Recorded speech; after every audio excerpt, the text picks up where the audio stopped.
साथियों, DS लाल श्रीवास्तव, माँ गायत्री नगर, इलाहाबाद, उत्तर प्रदेश। गुरुदेव ने स्वयं आकर आश्वासन दिया। लेखक ब्रह्मवर्चस्व पुस्तक अद्भुत आश्चर्यजनक किंतु सत्य, पृष्ठ 23 आपको पढ़कर सुनाते हैं। आइए सुनते हैं क्या आश्वासन दिया DS लाल श्रीवास्तव को। उन्हीं के शब्दों को इस पुस्तक में लिखा गया है। सुनते हैं DS लाल श्रीवास्तव। मेरे ससुर श्री काशी प्रसाद श्रीवास्तव, निवासी बांसी बस्ती, उत्तर प्रदेश, पूज्य गुरुदेव से मथुरा में सन 1958 के सहस्त्र कुंडीय यज्ञ से जुड़े थे। मेरी पत्नी भी गायत्री उपासना करती थी, किंतु मैं गायत्री परिवार से तब तक अवगत न था, न ही गुरुदेव का नाम सुना था। शादी के बाद मेरे ससुर मुझे गुरुदेव के दर्शन कराने सन 1970 में मथुरा ले आए। यहाँ आकर मैंने उन्हें निकट से जाना, समझा और फिर उन्हीं का होकर रह गया। घटना सन 1996 की है। तब मैं इलाहाबाद में विद्युत विभाग में खंडीय लेखाकार के पद पर कार्यरत था। इलाहाबाद के समीप ही मिर्जापुर जिले में माँ विंध्याचल देवी का मंदिर है। सामान्य दिनों में भी वहाँ बहुत भीड़ रहती है, लेकिन नवरात्र के दिनों में वह और भी अधिक बढ़ जाती है। तब मंदिर रात दिन खुला रहता है और माँ के दर्शन होते हैं। आश्वनी नवरात्र का समय था। मेरा बेटा अतुल, जो कि पॉलिटेक्निक द्वितीय वर्ष का छात्र था, अपने साथियों के साथ एक रात्रि माँ विंध्यवासिनी के दर्शनों के लिए गया और सुबह तक लौटकर वापस आ गया। उस समय तक हम लोग उपासना आदि से निवृत्त हो चुके थे। पत्नी, जो कि प्राइमरी स्कूल में शिक्षिका थी, विद्यालय जाने की तैयारी कर रही थी। तभी अतुल ने माँ से कहा कि माँ, मेरा दाहिना पैर काम नहीं कर रहा है और वह शून्य भी हो गया है। मैंने सुना तो कहा, अतुल, इस रात भर तुम रात भर लाइन में खड़े रहे, इसलिए दर्द कर रहा है, और कोई बात नहीं। उसने कहा, नहीं पापा, यह बात नहीं है, मैं बाएं पांव से अच्छी तरह खड़ा हो जाता हूँ, देखिए देखिए।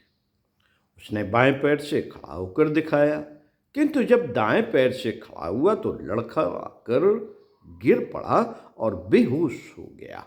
मैं और पत्नी ने पकड़कर उसे बिस्तर पर लिटाया। तब तक वह पूरी तरह संज्ञा शून्य हो चुका था। पत्नी जोर जोर से रोने लगी। रुदन की आवाज़ सुनकर पूरा मोहल्ला वहाँ इकट्ठा हो गया। मैं और पत्नी पूज्य गुरुदेव व वंदनीय माता जी से प्रार्थना करने लगे कि मेरा बेटा ठीक हो जाए। थोड़ी देर में उसने आंखें खोल दी। वह स्वस्थ लग रहा था, किंतु सबने उसे अस्पताल ले जाने को कहा। मैं पत्नी के साथ उसे स्कूटर पर बिठाकर बेली अस्पताल ले गया। उस समय वहाँ डॉक्टर TK झा हड्डी रोग विशेषज्ञ थे। वे गायत्री परिवार के थे और मुझसे काफ़ी घनिष्ठता थी। वे और कई अन्य डॉक्टरों ने मिलकर उसकी जांच की, लेकिन उन्हें कुछ समझ में नहीं आया। उन्होंने उसे स्वरूप रानी मेडिकल कॉलेज में न्यूरो फिजिशियन के पास रेफर कर दिया। वहाँ से फिर बेटे को स्कूटर पर बिठाकर पत्नी के साथ मेडिकल कॉलेज के लिए चला। अभी कुछ ही दूर जा पाया था कि वह बेहोश होने लगा। पास में ही डॉक्टर सुमित की क्लिनिक थी।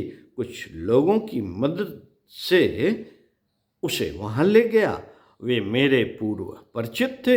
उनने बेटे के दांतों के बीच रूमाल रखा और उसे मेडिकल कॉलेज में इमरजेंसी में एडमिट कराने के लिए कहा।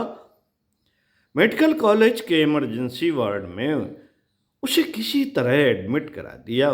वहाँ उसे इंजेक्शन दिए गए। रात बीती, दूसरा दिन आ गया। बेहद स्थिति बेहद बदतर होती जा रही थी। दूसरे दिन उसे तेज बुखार आ गया। चिकित्सकों ने सीटी स्कैन की सलाह दी। सीटी स्कैन हुआ पर बुखार बढ़ता ही जा रहा था। तापमान 105 डिग्री के पार पहुंच गया। इसे देखते हुए डॉक्टरों ने 25-30 इंजेक्शन और लगाए, किंतु फिर भी बुखार नहीं उतरा। मेरी पत्नी घर से प्रातः 10 बजे आई, पर बेटे की हालत देखकर वह फुट फुट कर रोने लगी।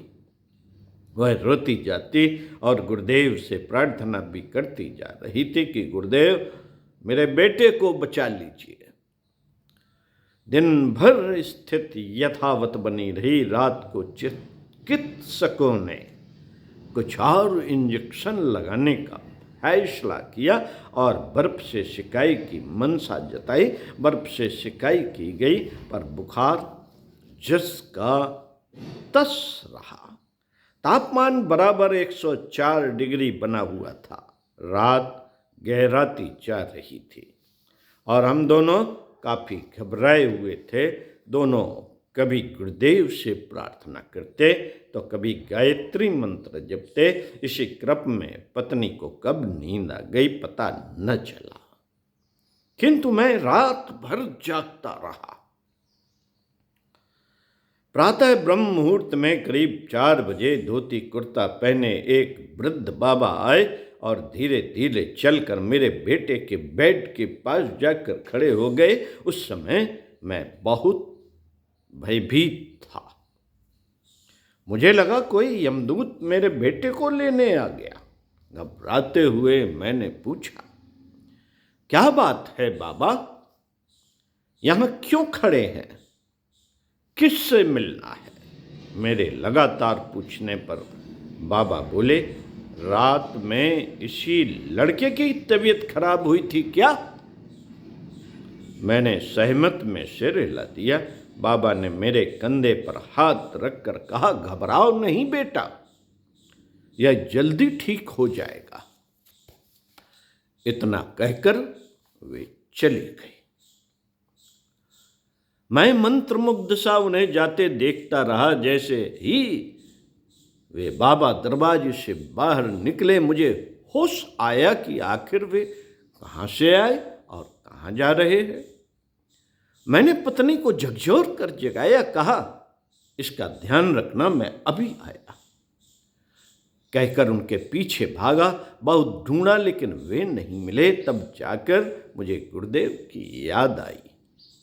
सोचने लगा कहीं यह गुरुदेव ही तो नहीं थे। कुछ समय पश्चात इसकी पुष्टि भी हो गई।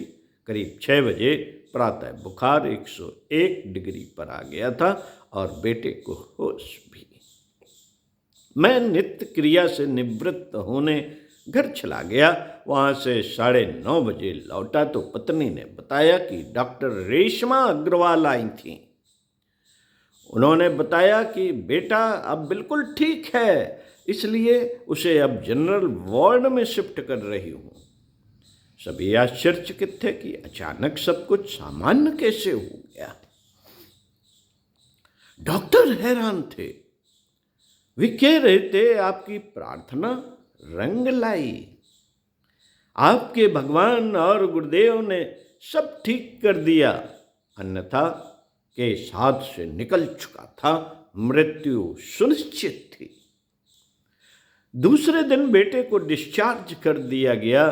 चिकित्सकों ने 1 वर्ष तक दवा चलने की बात कही थी, किंतु गुरु कृपा से वह 2 महीने में ही पूर्णतः स्वस्थ हो गया। उसकी शिक्षा भी पूरी हो गई। डिप्लोमा के बाद उसने मैकेनिकल इंजीनियरिंग की भी पढ़ाई पूरी की और आज वह अच्छे पद पर कार्यरत है। ओ